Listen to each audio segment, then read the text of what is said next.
서양이 동양에게 삶을 묻다. 웨인 다이어의 노자 읽기.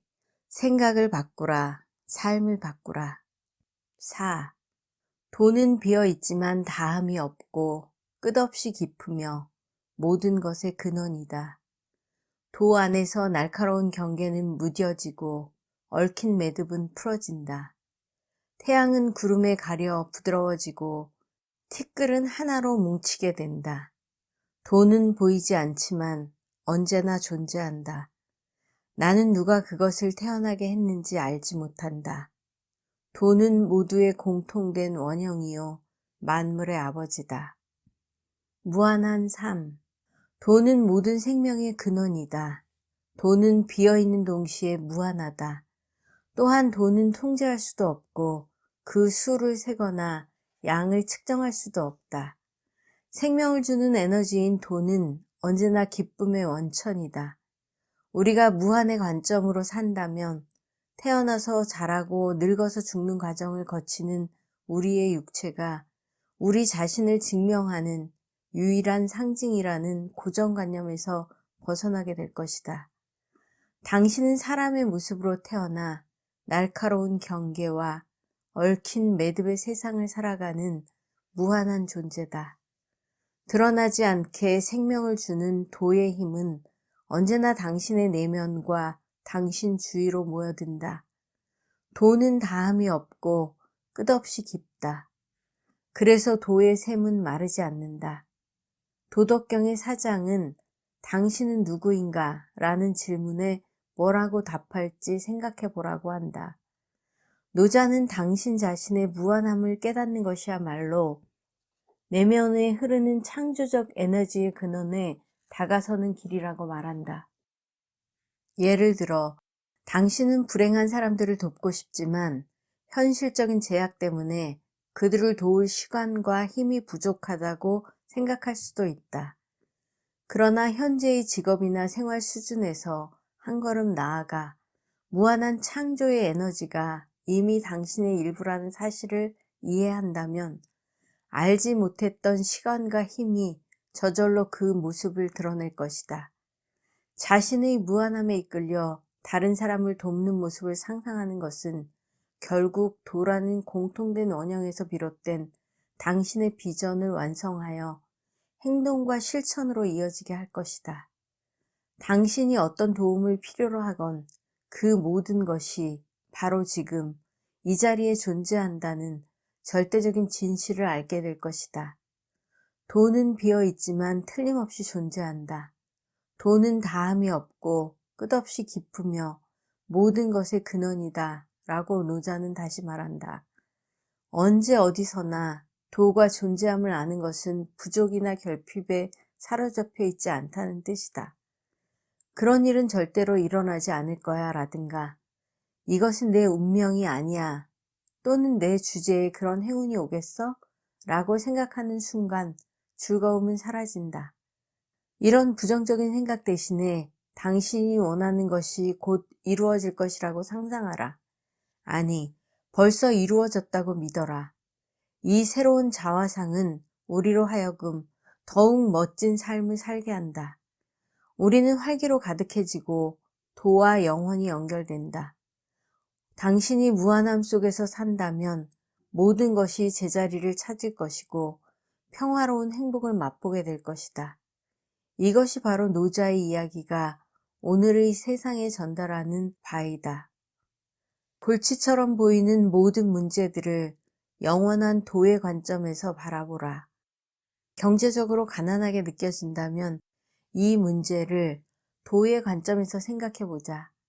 세상의 다른 모든 것들과 마찬가지로 돈도 개인이 필요한 것보다 훨씬 풍족하게 존재한다. 이 점을 이해하고 그 무한한 공급에 접속하라. 먼저 지금 내게 필요한 모든 것은 바로 여기에 존재한다라고 스스로를 확신시켜라. 이러한 생각이야말로 무한한 본성에 다가서서 실천을 하게 만드는 강력한 힘이 된다. 도 안에서 조화롭게 머물면서 모든 문제에 이런 방식으로 접근하라. 잘 사는데 필요한 모든 것은 우리 주변에 충분히 존재한다. 내키지 않고 불행하게 느껴지는 일에 힘을 쏟지 말고 도와 어우러져라. 결코 고갈되지 않으며 모든 것의 시작이자 창조의 근원인 도 안에 머물러라. 도를 마음에 품고 느끼고 실천하면 도는 당신의 내면에서 당신을 위해 작용할 것이다. 무한의 관찰자가 되라. 변화의 신호가 나타나면 일시적으로 걱정과 근심이 생기기 마련이다. 이것은 변화의 단계에서 나타나는 자연스러운 현상이다. 무한의 관찰자라는 입장에서 삶을 내려다보면 걱정과 불안, 갈등은 영원한 조화 속으로 녹아든다. 시간을 초월한 이런 관점으로 지금 당신이 걱정하고 있는 문제들이 100년이나 1000년 혹은 그보다 더 많은 세월이 흐른 후에는 어떻게 여겨질지 그려보라. 무한한 도와 마찬가지로 우리 자신도 영원함의 일부라는 사실을 명심하라. 당신의 사고가 도와 일직선이 되도록 조율하라. 영원한 도 안에서 삶의 모든 날카로운 경계는 무뎌지고 얽힌 매듭은 풀어지며 티끌은 하나로 뭉친다. 그렇게 해보라. 지금 도를 행하라. 어떤 상황이라도 좋다. 하나를 골라 조용히 당신 생각에 귀를 기울여라. 친목 모임이나 업무상 회의 자리에 참석했다면 자신의 무한한 자아를 느낄 수 있도록 침묵 속에 텅 빔을 찾는 쪽을 택하라. 그리고 그 텅 빔이 대응을 해야 할지, 한다면 언제 해야 할지 결정하게 하라. 세속적인 에고가 해석하고 판단하려 든다면 그것을 비판하거나 바꾸려 들지 말고 그냥 관찰하라. 차츰 많은 상황들 속에서 대응하지 않고도 편안함을 느끼고 즐거워질 것이다.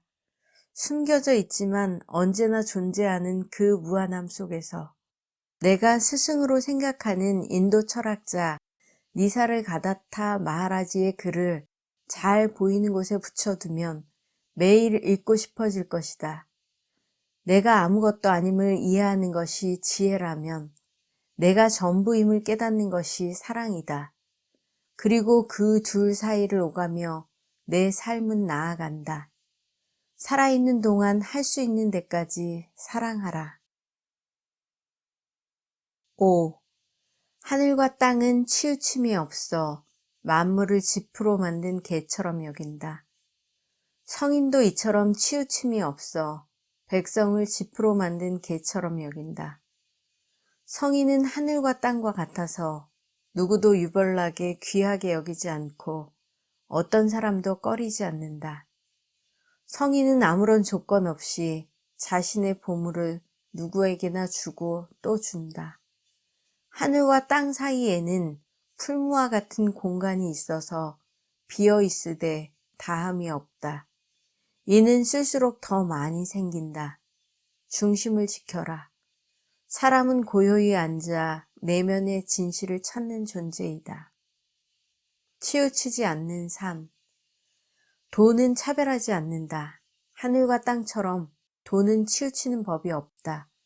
도는 모든 것의 근원이며 보이지 않게 만물을 부양하는 위대한 공급자다. 도는 다른 것에 줄 힘을 걷어서 유독 하나에만 쏟는 편애를 하지 않는다.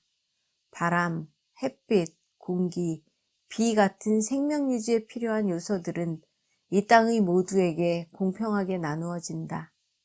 의식의 내부와 외부에서 도의 이 강력한 특징과 조화를 이루면 진정한 자아를 깨달을 수 있다.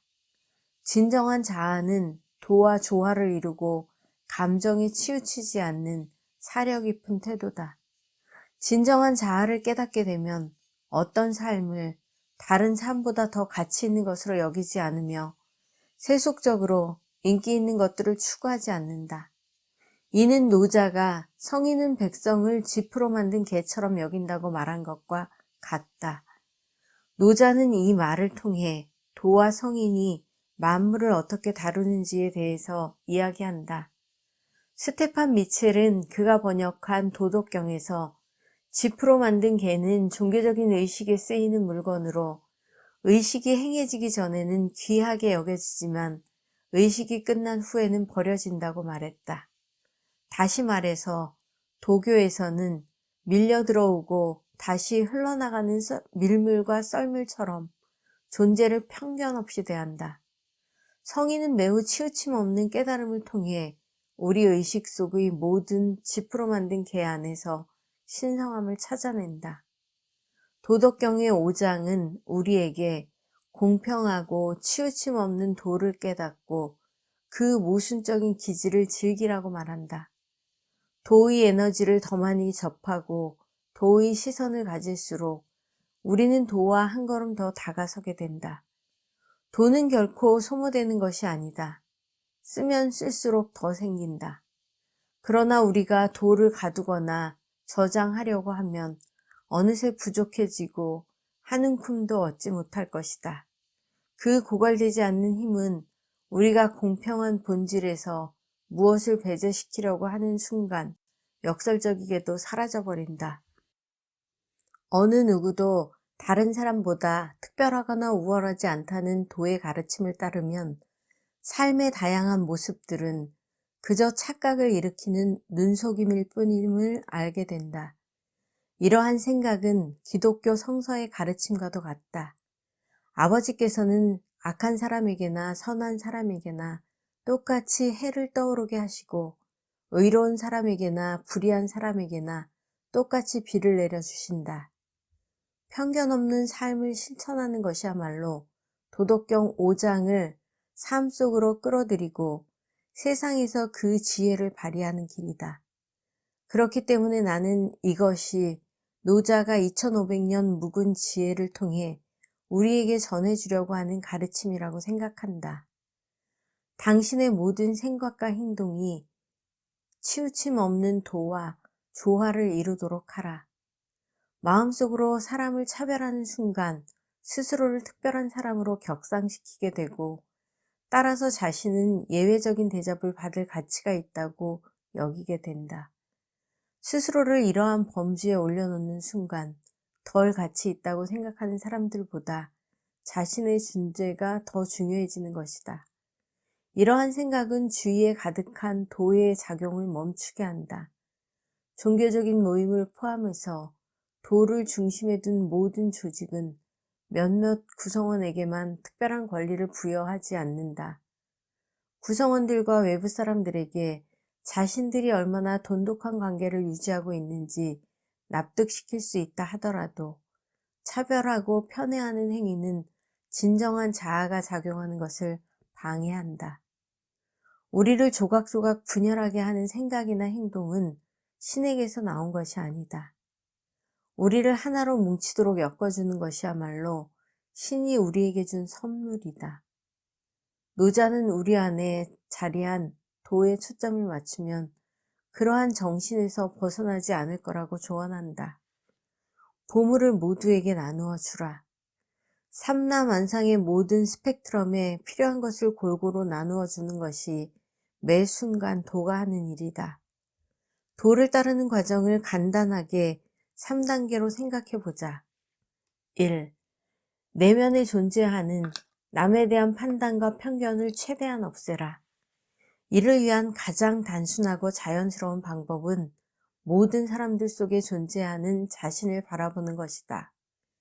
자신과 자신이 평가하고 판단하는 상대방 사이에는 도라는 공통점이 있다. 지프로 만든 개에 불과한 겉모습이 아닌 당신이 만나는 사람들의 내면에 자리한 도를 발견하라. 그러면 그들을 비판하고 함부로 규정하려는 마음은 사라질 것이다. 2. 당신의 단어 사전에서 특별하다는 말을 지워버려라. 한 사람이 특별하다면 우리 모두가 특별하다. 그리고 우리 모두가 특별하다면 더 이상 특별하다는 말은 의미가 없다. 특별하다는 말에는 결국 누군가가 다른 사람에 비해 더 많은 혜택을 누릴 수 있다는 뜻을 내포하고 있기 때문이다. 3. 치우침 없이 도를 실천하고 내면의 공간과 연결됨으로써 너그러운 마음을 펼쳐라. 내면의 공간 속에서 당신이 가지고 있는 것들이 자신만의 것이 아닌 전체의 일부라는 사실을 인식하게 되면 소유물로부터 자유로워지게 될 것이다. 조건 없이 나누다 보면 도를 실천함으로써 자신의 편견이 사라지고 있음에 전율하게 될 것이다. 도는 바로 당신 내면에 존재하는 진리다. 결코 마르지 않는 도와 연결되어 그 평화와 기쁨 속에 머물라. 지금 도를 행하라. 오늘 하루 동안 다른 사람과 나누는 대화나 상황에 편견 없는 마음으로 다가가 보자. 그 편견 없는 마음이 당신의 행동과 반응을 자연스럽게 인도할 것이라고 믿어보자. 한 사람, 한 무리의 사람들, 친구들과 가족들, 또는 전혀 모르는 사람들에게 이러한 태도를 계속해서 실천해보라. 치우침 없는 태도로 상황이나 사람을 대해야 한다는 사실을 스스로에게 일깨워주는 짧은 주문을 만들어서 조용히 반복하라. 예를 들면, 지금 저를 이끌어 주세요 라던가, 하나님 저를 인도해 주세요, 또는 저 좀 도와주세요 신이시여 하는 식으로 말이다. 이런 간단한 주문을 마음속으로 반복해서 외우면 편견이나 선입견이 생기는 것을 막을 수 있다. 그러나 이보다 더 매력적인 것은 치우침 없는 그 순간들 속에 벌어지는 모든 일에 긴장을 풀고 마음을 완전히 열어놓았을 때의 그 느낌이다.